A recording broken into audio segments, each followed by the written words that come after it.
I felt her cold hand on my back, and before I could even scream, I was tumbling through the air, each step cracking against my body, sending agony rippling through every bone. It happened so fast yet so painfully slow. When I finally hit the floor, everything blurred into a haze of torment, my vision dimming as I fought to stay conscious. I heard frantic footsteps above, not rushing to help, but pacing slowly, deliberately. It was Olivia, my daughter-in-law. She reached the bottom of the stairs, tears streaming down her face, fake tears, and said loudly, as if performing for an audience that hadn't arrived yet, "Oh my God. Rebecca, you tripped on your shawl. Why are you always so careless?" I wanted to scream out the truth, but I couldn't even find the strength to whisper. The pain overwhelmed my voice, and all I could manage was a pathetic whimper as she calmly pulled away my walker, hiding it behind the hallway curtains. Minutes later, my son Michael burst into the house, panic flooding his face, only to find his wife Olivia sobbing dramatically beside my crumpled body. She threw herself into his arms, wailing. I tried to catch her, Michael, I really did, but she fell so quickly. Michael believed every single word. At the hospital, every glance from Olivia was a silent threat, warning me to keep quiet. "Don't say anything," her eyes seemed to say. Under the cold fluorescent lights, I lied to the doctors, repeated Olivia's fabricated story, pretending I had just slipped and fallen. Each lie hurt worse than the fractures that ran along my ribs and arm, worse than the bruises that covered my body like dark accusations. But inside, a fire had ignited. I wasn't going to let Olivia get away with this. Over the following weeks, I pretended to remain weak, dependent, and fragile. Olivia loved it. She basked in my misery, stole my walker repeatedly, and even mocked my pain when Michael wasn't around. But little did she know I had installed hidden cameras weeks before, sensing something sinister brewing. I carefully collected the footage, every humiliating abuse recorded, every cruel moment captured. Finally, after months of pretending, the time had come. At a grand family party, held in my honor for what they believed would be my retirement to a quiet nursing home, I sat quietly, feigning weakness until the room filled with people who had long trusted Olivia's false facade. Then, as she toasted to my supposed recovery, I pressed play on the remote hidden in my trembling hand. The giant screen behind her sprang to life, playing every cruel act, every push, shove, and stolen walker, culminating in the violent shove down the stairs. Gasps filled the room, eyes turned sharply to Olivia, whose face paled instantly. I stood up confidently, letting my true strength show at last, and said, clearly and loudly, "Olivia, this time the fall will be yours." Dear friends, if you feel connected to this story, if you face struggles that no one knows about, please share your thoughts below. Like, share, and subscribe so that more untold stories can reach those who need to hear them. And tell me, from where in the world are you watching right now? As the footage played, silence gripped the entire room like an iron fist, every eye locked onto the horrifying truths unfolding on screen. Olivia stood frozen, her champagne glass trembling violently, her carefully crafted mask shattering into 1,000 pieces before everyone she had deceived. Michael stared at her, disbelief transforming rapidly into burning rage and confusion.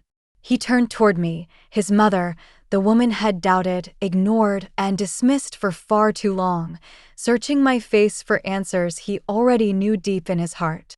"Mother," he whispered, his voice raw and broken. "I'm so sorry."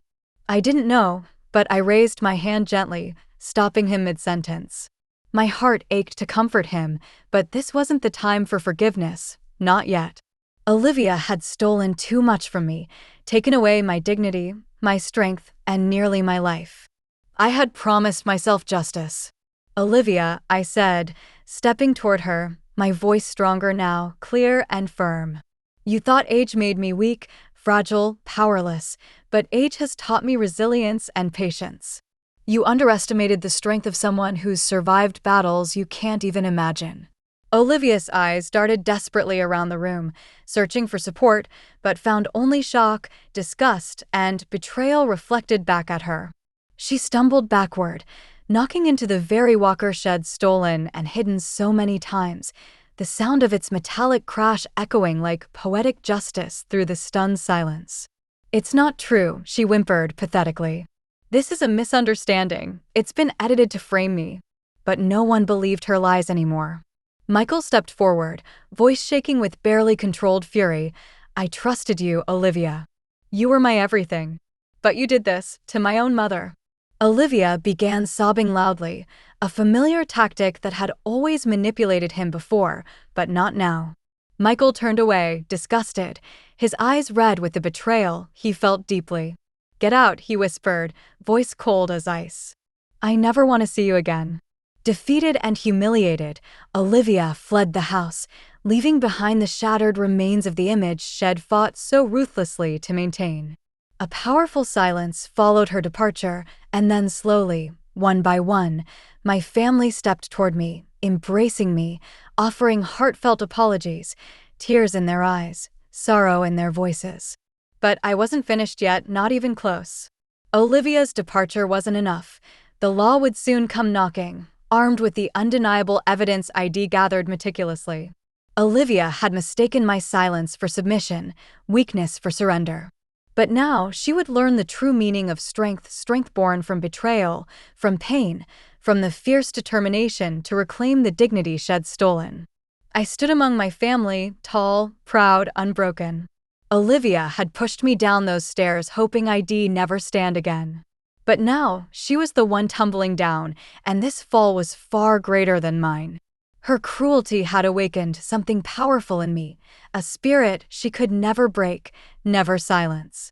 Now I was ready to take back everything she'd tried to destroy, piece by piece, starting with my home, my family, and my dignity. Olivia's nightmare was just beginning.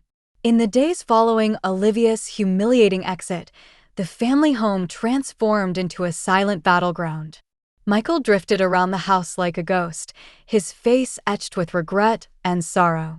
He'd trusted Olivia blindly, ignored my pain, and now the weight of that betrayal haunted him constantly.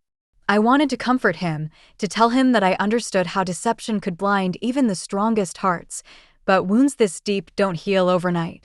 Meanwhile, Olivia had disappeared entirely from our lives, leaving nothing behind but bitterness and suspicion. Yet, even in her absence, I felt no peace. Every creak of the staircase, every shadow in the hallway reminded me of her viciousness, her cunning smile before she shoved me down those stairs. She had pushed me, yes, but worse, she'd tried to erase me, my voice, my strength, my dignity.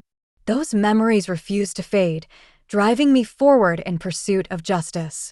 As weeks turned into months, I continued gathering evidence. Quietly, methodically, I tracked down friends Olivia had betrayed, people she deceived, every lie and manipulation recorded meticulously. But as I dug deeper, I uncovered something even darker, a secret so chilling it made the staircase incident seem minor. Olivia had done this before. Her previous marriage had ended abruptly when her elderly mother-in-law died suspiciously, another tragic fall, another innocent victim silenced forever. My blood turned to ice as I read the report. Olivia wasn't just cruel, she was dangerous. My mission became clearer than ever. Olivia had to be stopped permanently before she struck again. Armed with newfound determination, I secretly contacted authorities, passing along the terrifying evidence. But justice moved slowly, and in the interim, Olivia found ways to torment me, despite her physical absence. Anonymous threats arrived regularly, notes slipped under my door reading, "You won't survive the next fall," and "I'm always watching." Fear crept back into my bones, whispering at night, but I refused to be weakened again.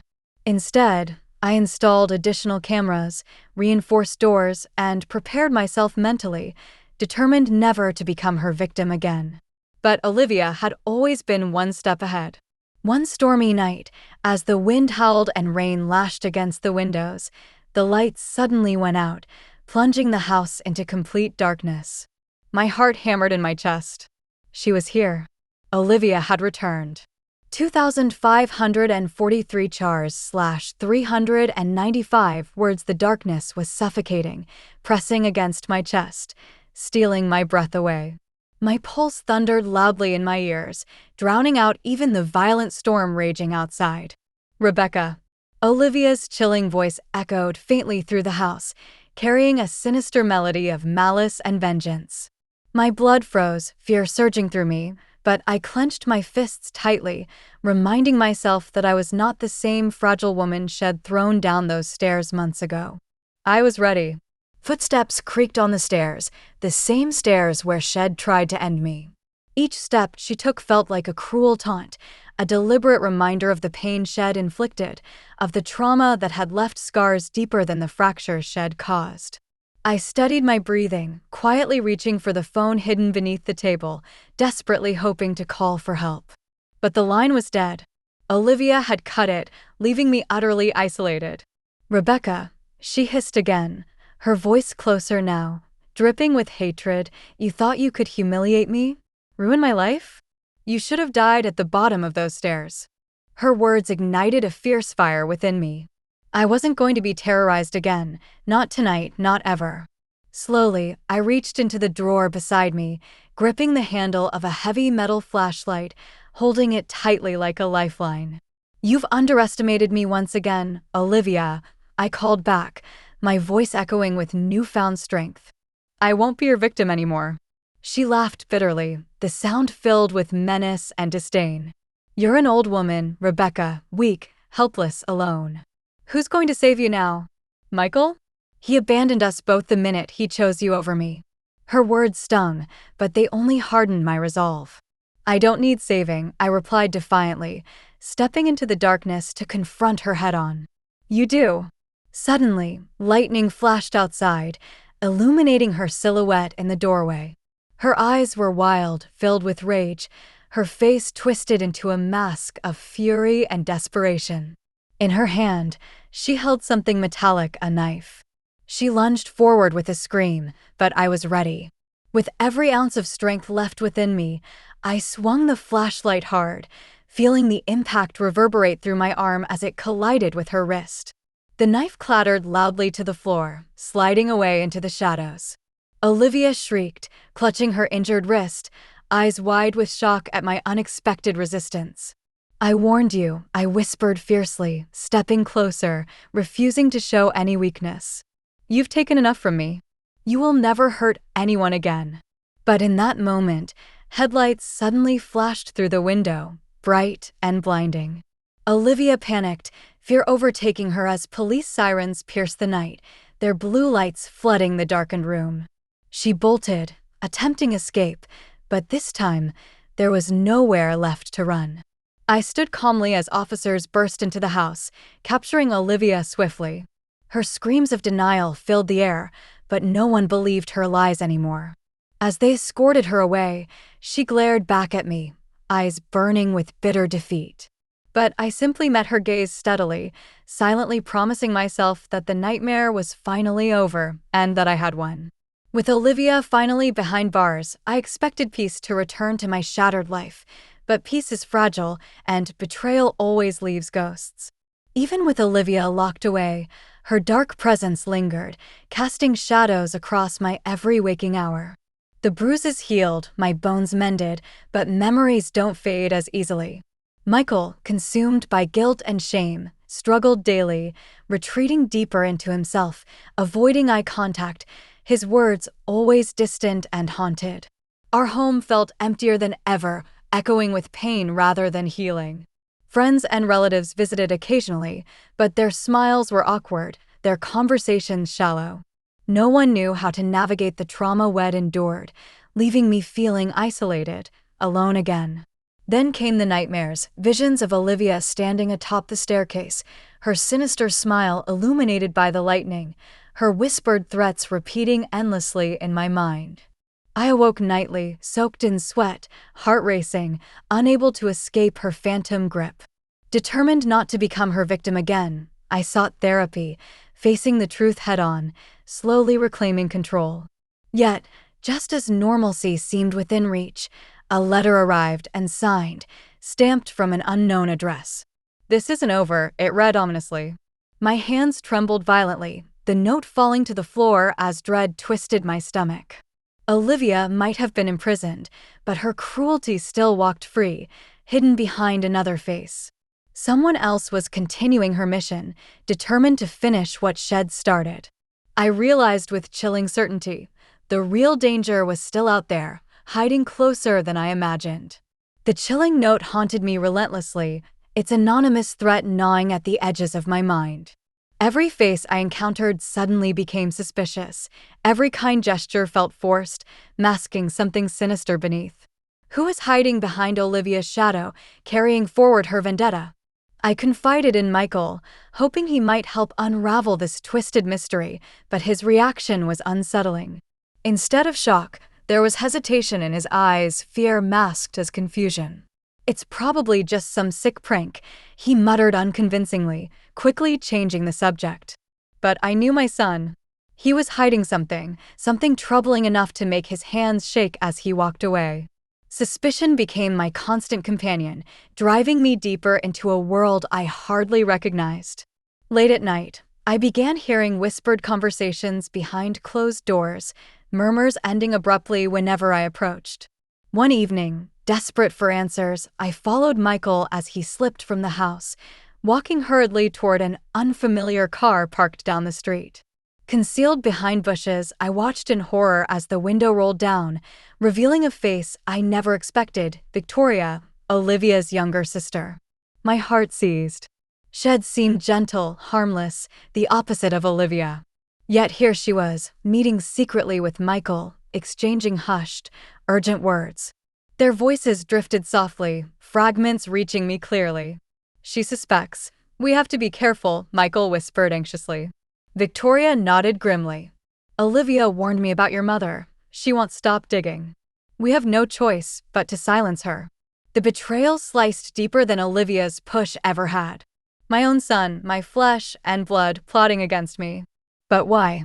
Before I could process the devastating truth, my foot slipped on loose gravel, snapping loudly. Both Michael and Victoria spun around sharply, eyes wide in sudden panic. "Who's there?" Michael called out, his voice edged with dread. My breath caught painfully in my throat. They'd seen me, and now my life was in danger again.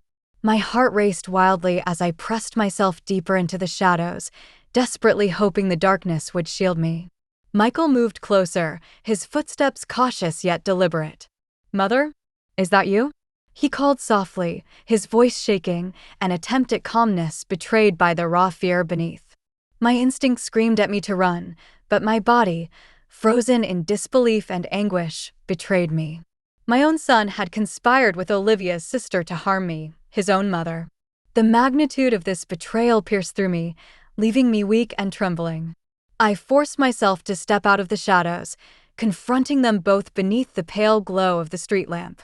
"Why, Michael?" I asked, my voice cracking with pain, eyes brimming with tears. "Why are you doing this to me?" He flinched visibly, guilt flashing briefly across his face before Victoria stepped forward aggressively, her eyes cold, her stance menacing. "Because you ruined my sister's life," she spat, venom lacing every word. "Olivia warned me you'd destroy everything. Michael understands the truth. You're manipulative. You turned everyone against her." Michael hesitated, torn between loyalty to his mother and the twisted story had been told. "Mother," he whispered, struggling, I didn't mean for this to happen. Olivia told me you were the problem, that you'd never accept her, that you'd do anything to separate us." Anger surged through me, igniting a strength I'd forgotten I had. Olivia lied. She hurt me, Michael. She almost killed me. And now you're listening to Victoria, someone equally dangerous, equally deceptive. Michael wavered, conflicted, his face torn between trust and doubt. Victoria, sensing his hesitation, grabbed his arm forcefully. "Don't listen to her, Michael. She's lying again, like always." Desperation sharpened my voice. "Michael, please," I pleaded softly, "you're my son. Remember who raised you, who loved you before Olivia ever poisoned your heart." His eyes widened, as if finally seeing clearly through layers of deception. Victoria sensed it too, her expression darkening dangerously. Without warning, she lunged toward me, hatred blazing in her eyes. But this time, Michael moved faster, stepping protectively between us, shouting no. Stop. I won't let you hurt her. The collision sent them sprawling onto the pavement. In the chaos, Victoria's purse spilled open, revealing something chilling, a small revolver glinting ominously under the street lamp. Fear pulsed through me as realization struck. This wasn't just betrayal, it was attempted murder. Victoria scrambled to her feet, grabbing the weapon with trembling fingers, her eyes now desperate and unhinged. I warned you, she hissed, pointing it directly at me, finger trembling on the trigger. This ends tonight. Time froze. The revolver in Victoria's hand gleamed dangerously beneath the streetlight, her finger quivering on the trigger. Every breath, every heartbeat, felt impossibly loud in the stillness of the night. Michael slowly stood, placing himself defiantly between me and the barrel aimed at my heart. Victoria, please, he pleaded, his voice breaking under the strain. This isn't you. Don't make the same mistakes Olivia made. It's not worth it. But Victoria's eyes burned with relentless vengeance. She took Olivia from me, she spat bitterly. Your mother destroyed everything. She humiliated our family. Now it's her turn to suffer. My chest tightened painfully, knowing my life rested precariously on Victoria's wavering resolve. You have it wrong, I managed calmly, though my voice trembled. Olivia destroyed herself, Victoria, her cruelty, her abuse. I was her victim, not her enemy. Victoria hesitated slightly, doubt flickering briefly across her face before being replaced by renewed fury. Lies. She screamed, tears streaming down her face. Olivia warned me about you. She said you'd twist things, turn everyone against her. Michael edged forward cautiously, his tone gentle yet firm. Victoria, listen to me. Olivia lied. She manipulated both of us. Please, put the gun down. We can fix this. You don't have to be like her. But Victoria's grip tightened on the trigger, her finger nearly pressing down completely. It's too late, she whispered bitterly, defeat seeping into her voice. Olivia's gone, and there's nothing left.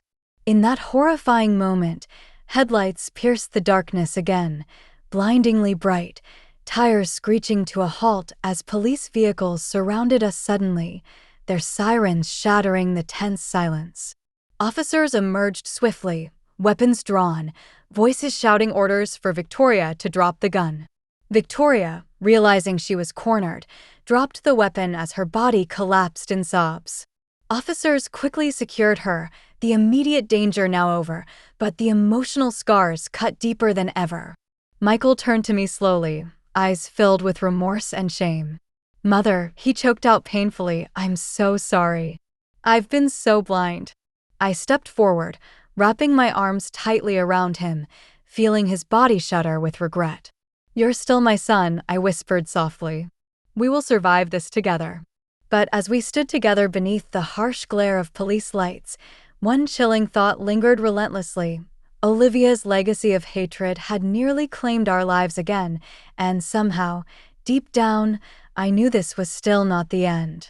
In the days following Victoria's arrest, our home felt unbearably hollow, echoing painfully with unspoken regrets and shattered trust. Though the immediate threat had vanished, Olivia's poisonous influence still lingered, infecting every interaction between Michael and me. He withdrew further into himself, haunted by the unbearable reality that had been manipulated into betraying his own mother. Conversations between us were strained, filled with awkward silences and hesitant glances. At night, I lay awake, replaying the nightmare repeatedly in my mind, the glint of the gun, the madness in Victoria's eyes, and Michael's anguished cry as he finally realized the truth. I knew my son suffered deeply, tormented by guilt, and yet part of me still felt betrayed, wounded too profoundly for easy forgiveness. One evening, unable to bear the stifling tension, I knocked softly on Michael's bedroom door, entering cautiously. He sat hunched at the edge of his bed, his face pale and weary. Mother, he whispered, unable to meet my gaze, I don't deserve your forgiveness. Tears brimmed in my eyes as I approached him, sitting gently beside him. Michael, you're still my child, no matter how deep the wounds. But I need to understand, why did you believe Olivia and Victoria over me? Michael drew a shaky breath, finally meeting my eyes, his own filled with raw pain. Because they knew how to exploit my weakness, he admitted bitterly. They convinced me you hated Olivia, that you'd never approve. I was weak, I let them twist my love into distrust. And now, I've nearly lost everything. His vulnerability softened the edges of my anger, revealing the true victim beneath Olivia's manipulation. But just as our bond started to mend, another unsettling event shattered the fragile calm. A sudden, harsh knocking echoed through the house, startling both of us. Cautiously, Michael approached the door, opening it to reveal a police officer standing solemnly in the doorway. "I'm sorry to disturb you," the officer began gravely, "but Victoria insists she needs to speak with you urgently, both of you. She claims your lives are still in danger." My heart skipped a beat. Even behind bars, Olivia and Victoria seemed to hold power over us. Reluctantly, Michael and I exchanged a fearful glance, knowing our nightmare was far from over and that facing Victoria once more might be the only way to finally free ourselves from Olivia's lasting curse. The air felt heavy, thick with dread, as Michael and I entered the sterile, lifeless visitation room at the prison. Behind a thick pane of reinforced glass sat Victoria, her face pale and drawn, eyes rimmed red from sleepless nights. This was no longer the aggressive, vengeful woman who had threatened my life. This was someone broken, stripped of her power, her confidence shattered. She hesitantly lifted the prison phone, her hand trembling slightly as we mirrored her movements. "I know I'm the last person you want to see," Victoria began, her voice barely above a whisper. "But you have to listen, your lives are still in danger." Michael's jaw tightened in anger. "Why should we believe anything you say after everything you and Olivia have done?" Victoria's gaze dropped, shame clouding her face momentarily. "Because Olivia wasn't working alone," she said, her voice strained with urgency. "I thought I was helping her, avenging her, but there's someone else, someone much closer to you both. Olivia trusted him more than me, someone still walking freely, planning to finish what she started." My pulse quickened, my grip tightening on the phone as a wave of anxiety surged through me. "Who?" I demanded sharply. "Who else is involved?" Victoria glanced nervously around the visitation room before leaning closer, desperation evident in her eyes. Olivia had another partner, someone powerful, someone who funded her schemes and protected her secrets. I never met him face to face, but Olivia called him the benefactor. "He's wealthy, influential, and dangerous. And he'll stop at nothing until you're silenced." Michael exchanged a troubled glance with me, disbelief mingling with fear in his expression. "Do you have proof, Victoria? Anything we can use to identify him?" She shook her head hopelessly. "Only a warning." Olivia was terrified of him. She said if she ever got caught, he would clean up all loose ends. And that means all of us, myself included. A shiver ran down my spine, cold dread pooling in my stomach. Victoria wasn't lying. Her fear was too genuine. Olivia's evil had deeper roots than we ever imagined, entangled with someone who still remained hidden, waiting patiently to strike again. As we left the prison, Michael reached for my hand, his face pale with shock. "Who could it possibly be, Mother?" he asked quietly. "Who among us is capable of something so monstrous?" I didn't answer because I couldn't. I knew only one thing for certain. Our enemy was closer than ever, hidden in plain sight, waiting patiently for the perfect moment to destroy us completely. The revelation of the benefactor haunted every waking moment. Our home, once a sanctuary, now felt tainted with unseen danger lurking just beyond sight. Every acquaintance, friend, even distant relative suddenly became a suspect, their innocent smiles masking sinister intent. Michael's paranoia mirrored my own. Each visitor, phone call, or casual encounter sent waves of anxiety coursing through us, deepening the chasm between trust and suspicion. Sleepless nights gave way to exhaustive days spent silently observing everyone around us, searching for a hint, a slip, anything to identify the mysterious figure who controlled Olivia's terrifying network. Then came the morning when the mail arrived, a plain envelope, unmarked, yet chillingly familiar. My hands shook violently as I opened it, pulling out a single, neatly typed message. "You can't hide from me. You never could." The note fell from my fingers, fluttering to the ground like a dead leaf. Michael picked it up, his face pale as death, realizing the threat was now closer than ever. We knew instantly. The benefactor was aware we'd spoken to Victoria and was taunting us with their continued presence, laughing from the shadows as fear consumed us from the inside out. Desperation drove us to drastic measures. We quietly installed additional security systems, cameras, and motion sensors, turning our home into a fortress. Yet, no matter how secure we made our surroundings, the real danger wasn't something cameras could detect. It was someone trusted, familiar, someone who could walk freely through our defenses. Days turned into a blur of constant tension, paranoia gnawing relentlessly at our sanity. Then, one rainy evening, as Michael rummaged through his old belongings stored in the attic, searching for clues we might have overlooked, he froze suddenly, his face draining of color. "Mother," he called, voice quivering. "You need to see this." Climbing slowly into the attic, dread twisted in my stomach. Michael held an old leather-bound diary, worn with age, its pages yellowed. Inside, hidden among innocent memories and forgotten family stories, were entries written in a familiar hand, Olivia's. But it wasn't the entries themselves that terrified me, it was the handwritten notes scribbled in the margins, clearly from another hand, someone we both knew intimately. "Ensure Rebecca suffers. Make it believable. Don't fail me again. M." My blood ran cold. My eyes met Michael's, both of us struck by the horrifying realization of who M could be. There was only one person close enough, trusted enough, powerful enough to have done this without suspicion, a person we never imagined capable of such betrayal. "Mother," Michael whispered hoarsely, his voice breaking with disbelief and sorrow. "It can't be him. It can't." But the evidence was undeniable. The benefactor had been among us from the very beginning, guiding Olivia's cruelty from behind the scenes, orchestrating our suffering. And now, unmasked, he posed an even greater threat. The real enemy wasn't Olivia or Victoria, it was someone infinitely more dangerous, someone we'd trusted implicitly our entire lives. And as thunder echoed ominously through the house, I realized the true storm was only beginning. Michael and I stared silently at the diary, the damning evidence trembling between us. Our breathing was shallow, each heartbeat echoing loudly as we processed the impossible truth. Could it really be him? Could M truly be someone we loved and trusted implicitly for decades?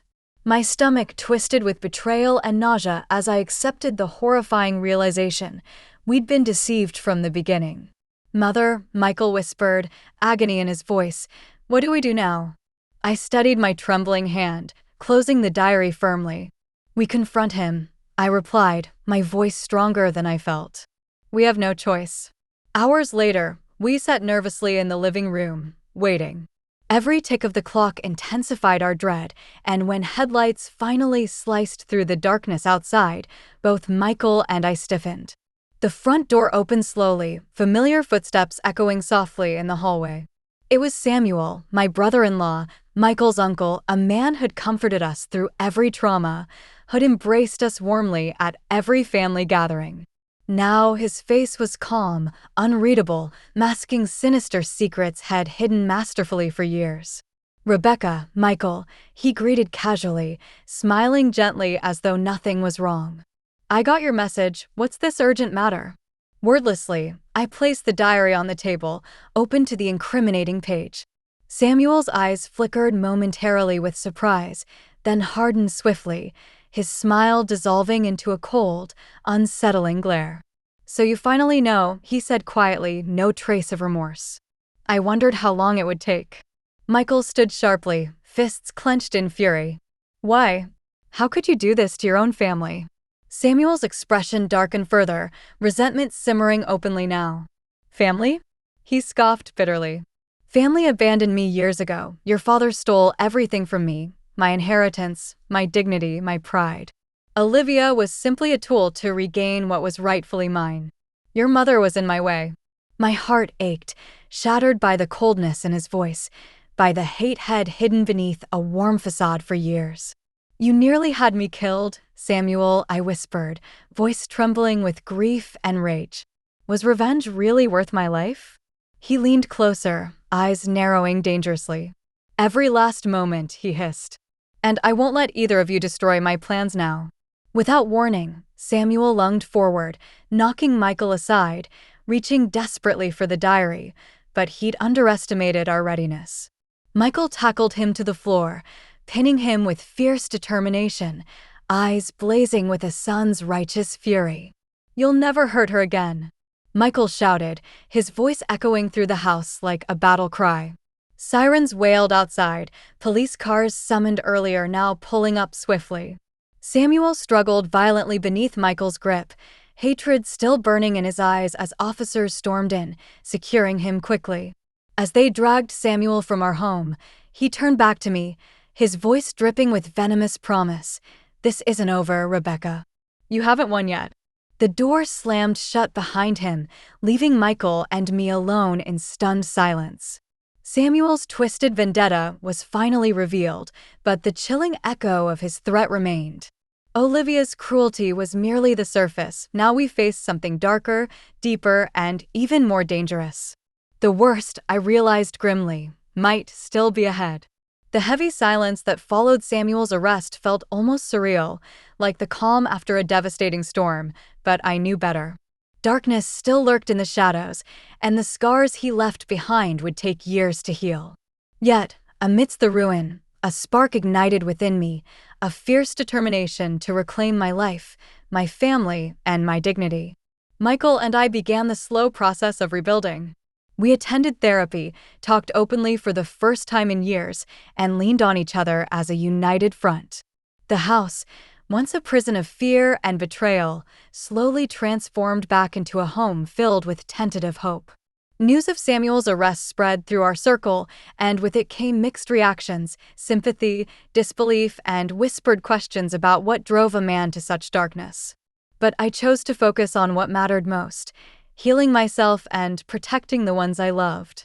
I reached out to Victoria, now repentant and imprisoned, and cautiously extended forgiveness, not for her sake, but for my own peace. Each day brought challenges, but also small victories, moments of laughter, warmth, and connection that felt like miracles after so much pain. Still, I kept the diary close, a reminder of the battles fought and the strength uncovered. Olivia's cruelty, Samuel's betrayal, they were chapters in my story, not the whole book. And with every step forward, I embraced the truth that even the deepest wounds could heal, and even the darkest nights gave way to dawn. To everyone watching this story unfold, know this: no matter how deep the betrayal or how dark the struggle, there is always a path to strength, to justice, and to new beginnings. Thank you for joining me on this journey. Please like, share, and subscribe to help bring more stories of resilience and hope to light. And tell me, where are you watching from? Your story matters too. With Samuel finally behind bars and Olivia's poisonous legacy laid bare for all to see, the crushing weight that had suffocated our family began to slowly lift. The oppressive silence and mistrust that once filled every corner of our home started to dissolve, replaced by cautious hope and tentative healing. Days that felt unbearably heavy before now carried a subtle promise that life could be rebuilt, piece by piece, from the wreckage left behind. Michael and I found ourselves drawing closer than ever, united by the shared scars of betrayal and the fierce determination to reclaim what had been stolen from us. Our conversations grew longer and more honest. We finally dared to speak of the fears, regrets, and pain we had buried for so long. There were tears, yes, and moments of raw vulnerability, but also laughter, quiet, precious bursts of light in the long darkness. The walls that had echoed with accusations and silence now resonated with tentative understanding and love. Outside our home, the community's attitudes slowly shifted. The whispers and sideways glances were replaced by offers of support, gentle kindnesses, and renewed friendships. People reached out with open hearts, reminding me that no one truly heals in isolation.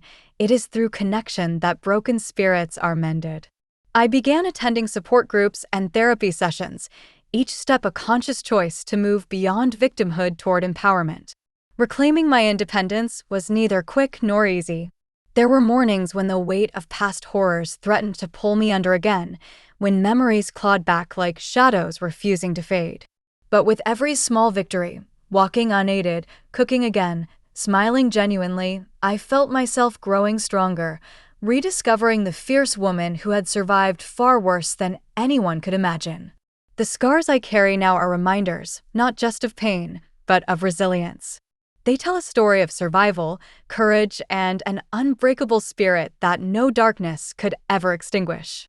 And while the road ahead remains uncertain, with challenges I may not yet foresee, I am ready to face them head-on, armed with truth, love, and the support of a family rebuilt on honesty and forgiveness. To everyone watching this story, know this: no matter how deep the betrayal, no matter how dark the struggle, there is always a path forward. Your strength is greater than the darkest night you face, and every dawn holds the promise of a new beginning. Thank you for being part of this journey. Please like, share, and subscribe if this story touched your heart. And I want to know, where are you watching from? Because no matter where we are in the world, we stand stronger together. The new dawn I spoke of was not just a metaphor, it became real in the days and months that followed. Healing, I learned, is a slow and often painful process, but one that can be nourished by love, patience, and courage.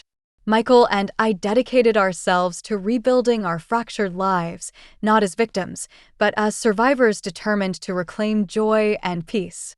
Therapy sessions opened doors to understanding old wounds and releasing the blame we had carried for too long.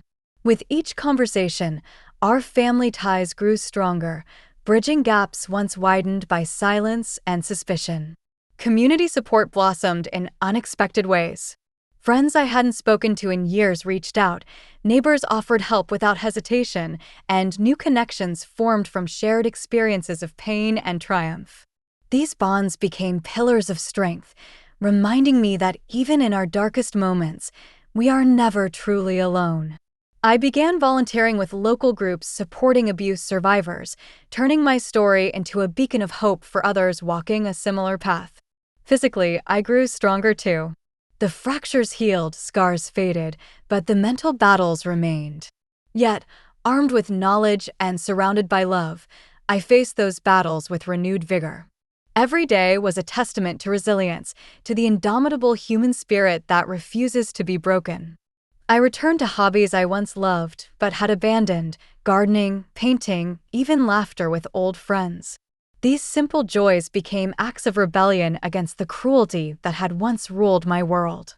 As I reflect on the journey from the darkness of betrayal to the light of healing, I am reminded that our stories, no matter how painful, have power. They connect us, inspire us, and remind us that hope can flourish even in the most unlikely places. To those watching, remember, your pain is valid, your strength is real, and your future is unwritten. Thank you for joining me on this path. Please like, share, and subscribe to help spread stories of courage and survival. And please tell me, where are you watching from? Together, we build a community of resilience across the world. Even as the healing began to take root, the shadows of the past lingered quiet, but never fully gone. There were moments when grief would wash over me like a cold wave, and memories of betrayal and pain would surface unexpectedly. I learned that healing isn't a straight path, it twists and turns, with setbacks and small victories intertwined. But through it all, I discovered an inner strength I never knew I had, a resilience born not just from surviving, but from choosing to keep going when every part of me wanted to give up. Michael and I worked to rebuild trust, not only between us, but within ourselves. We sought forgiveness where it was due and learned to set boundaries where necessary. The process was messy and raw, but it was real. I surrounded myself with friends and support groups who understood that healing takes time and who held space for every tear and triumph. I also began to reclaim my voice, telling my story not just for myself, but for countless others trapped in silence. Each time I shared my journey, I felt the weight lighten just a little, and my hope grew. The darkness I had endured no longer defined me, Instead, it shaped the woman I was becoming: strong, compassionate, and unyielding. To everyone listening, your struggles are valid, your pain is real, but so is your power. No matter how deep the shadows, there is light waiting to break through. Thank you for being part of this journey. Please like, share, and subscribe to help others find their strength too. And tell me, where are you watching from? Together, we stand stronger. Healing, I soon realized, was not simply about patching up old wounds or moving past the betrayals. It was about learning to forgive, not only others, but myself. Forgiveness was a mountain far taller and steeper than any physical pain I had endured. It required me to confront the rawest, most painful parts of my heart and mind. For years, I had carried bitterness and anger like heavy chains, believing they protected me. But in truth, they only bound me tighter to my suffering. With Michael's hesitant but growing support, I began therapy focused on forgiveness, not as a gift to those who hurt me, but as a liberation for my own soul. I learned that forgiving didn't mean forgetting or excusing cruelty. It meant releasing the control that pain and resentment had over my life.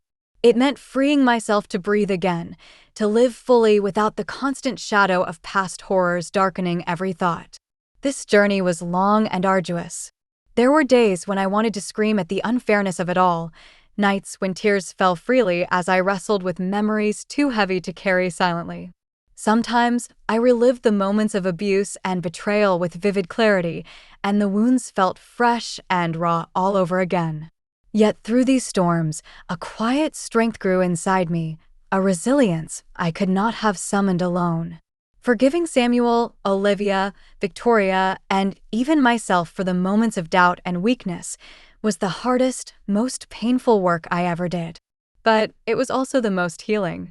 I found moments of peace in unexpected places: a quiet afternoon with a book, the smile of a neighbor who understood, the warmth of Michael's hand reaching for mine in solidarity. Together, Michael and I rebuilt our relationship on honesty and compassion. We acknowledged the pain, confessed our mistakes, and chose daily to trust again. It was a fragile, beautiful renewal, a testament to the power of love to heal even the deepest scars. Outside our home, I found purpose in sharing my story. Speaking to groups, writing letters, connecting with other survivors, these acts turned my pain into power, my suffering into solidarity. I wanted every woman who felt trapped in silence to know she was not alone and that a new dawn was possible. To you listening now, if you carry pain that feels too heavy, know this: forgiveness is a gift you give yourself. It doesn't erase the past, but it clears a path toward freedom and light. Healing is messy and slow, but it is real. And you are stronger than you realize. Thank you for walking this journey with me. Please like, share, and subscribe if this story has touched your heart. And tell me, where are you watching from? Together, our voices create a chorus of hope that crosses every distance. With forgiveness beginning to lighten the weight in my heart, I turned my focus to reclaiming every part of my life that had been stolen by fear and betrayal. The house, once a place of pain and suspicion, slowly transformed into a sanctuary of strength and renewal. I filled it with light, both literal and metaphorical, opening curtains wide to let the sun pour in, planting flowers in the garden that had long been neglected, and allowing laughter to echo once again through the rooms. I reconnected with old friends and made new ones, finding solace in community and shared stories. Volunteering became my passion, helping other survivors find their voice, offering support and hope where there had once been despair. Every smile I received in return felt like a small victory, a proof that no matter how dark our pasts, the future can still hold joy. Michael and I continued to heal together, our relationship growing stronger with every honest conversation and shared moment. We built new memories, simple ones, like cooking dinner together or watching the sunset, that stitched us closer, healing wounds that words alone could not reach. But reclaiming my life wasn't only about outward changes. It was about rediscovering who I was beneath the scars, the woman who had survived, who refused to be defined by cruelty, and who now stood tall in her own power. I returned to passions long buried, taking classes in painting and writing, expressing emotions I had once locked away. Each brushstroke, each written word, was an act of liberation, reclaiming of my identity. Still, I never forgot the lessons of the past.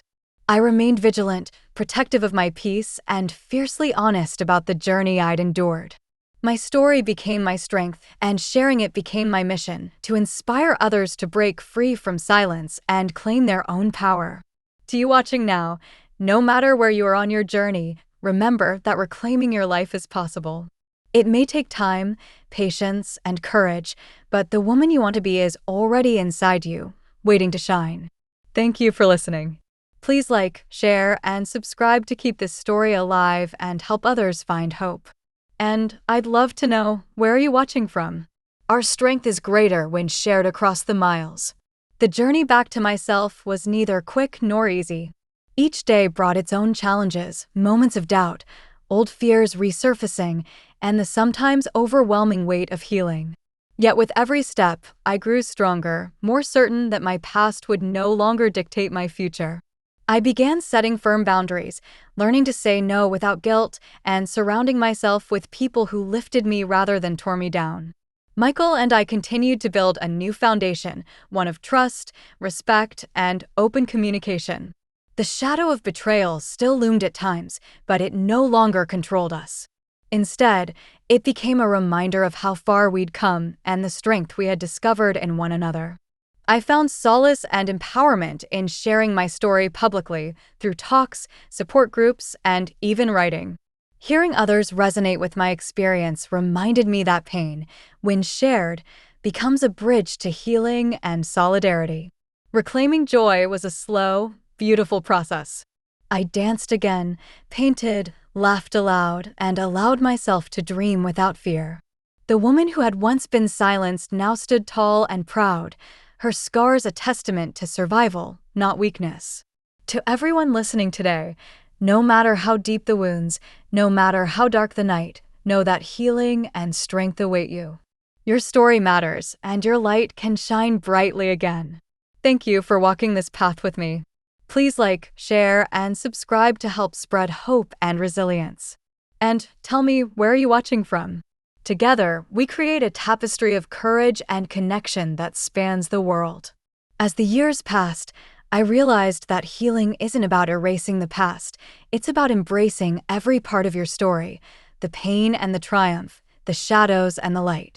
I learned to live fully again, to find joy in simple moments and strength in vulnerability. Michael and I rebuilt our family bonds, this time rooted in honesty and love, with no room left for secrets or lies. We celebrated each milestone together, grateful for every new day.